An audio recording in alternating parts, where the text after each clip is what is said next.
بسم الله الرحمن الرحيم. إذا دابا غادي نشوفو الاحتراق ديال مادة الورق. La combustion du papier. C'est une matière organique. Alors regardons le dispositif expérimental. On a une bouteille, un flacon, et on a des papiers, et on a un support, et on a l'eau de chaud. Alors l'eau de chaud qu'on a recueilli tout à l'heure, celui-là, on va le mettre ici, comme ça. Donc elle est claire, vous le voyez. On va le déposer ici et on va allumer le papier et le mettre à l'intérieur. À l'intérieur, il y a l'oxygène de l'air. Alors comme ça, on brûle le papier. Il brûle avec une flamme rouge et on le met à l'intérieur. Regardons à côté, il y a de la billée. Il y a de la billée à côté. Et elle s'éteint car le dioxygène qui se trouve à l'intérieur, elle est minime. Alors, on fait comme ça. Il y a de la fumée. Je la pose ici. Et en attendant que la fumée sort, on va agiter pour voir comment il va devenir l'eau de chaud.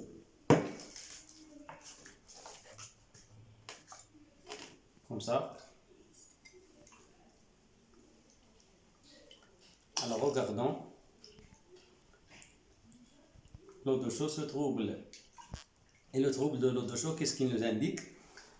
Il nous indique qu'il y a présence des dégagements de CO2. CO2.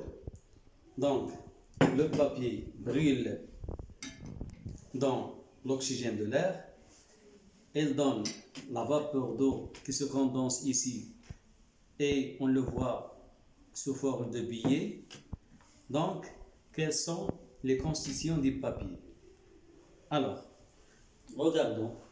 On a le papier plus d'oxygène, il donne l'eau, c'est la billet, plus dioxyde de carbone, parce que l'eau de chaud se trouble.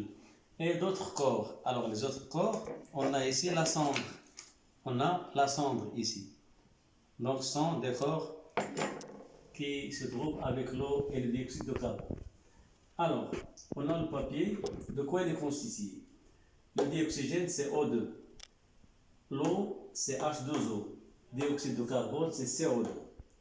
Donc, en utilisant la conservation des atomes dans une réaction chimique, on doit trouver les constituants du papier. Donc, les atomes qui constituent les produits sont les mêmes que les réactifs. Donc, l'oxygène qui se trouve ici et celui-là, ils viennent de cet oxygène-là.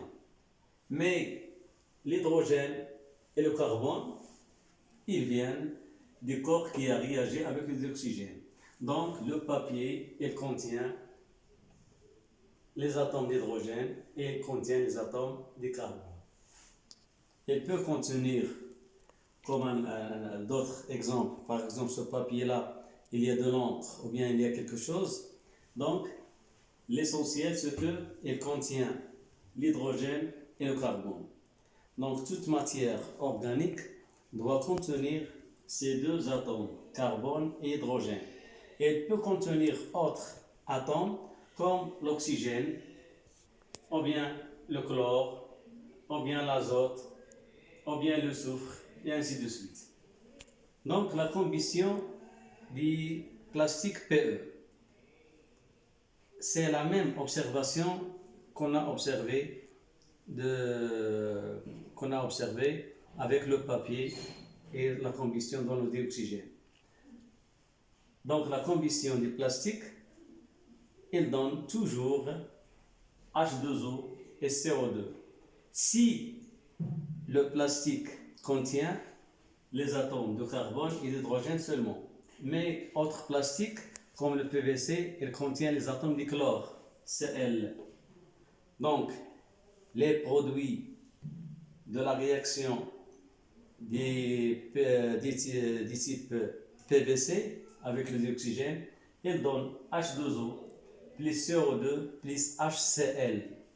HCl, gaz de chlorure d'hydrogène. C'est un gaz toxique.